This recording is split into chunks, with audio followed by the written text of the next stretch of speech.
ദുസ്വപ്നങ്ങൾ കാണുന്ന പല ആളുകളുണ്ട്.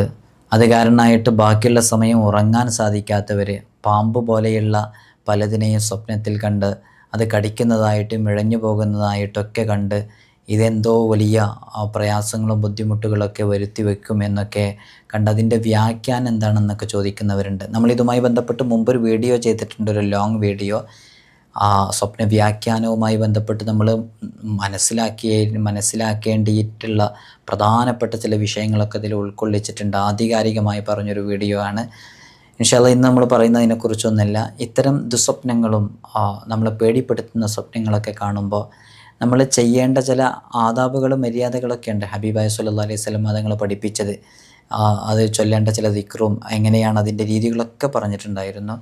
നമ്മളിന്ന് നമുക്ക് വളരെ പെട്ടെന്ന് ചൊല്ലാൻ പറ്റുന്ന ഒരു ഇസ്മിനെ കുറിച്ചാണ് പറയുന്നത്. യാ മുത്തക്കബ്ബിറു യാ അല്ലാഹ് എന്ന് പറയുന്ന ഇസ്മ് അതേ വിരിപ്പിലിരുന്ന് ഒരു 21 തവണ ചൊല്ലിയിട്ട് വീണ്ടും ഉറക്കം ആരംഭിക്കുക.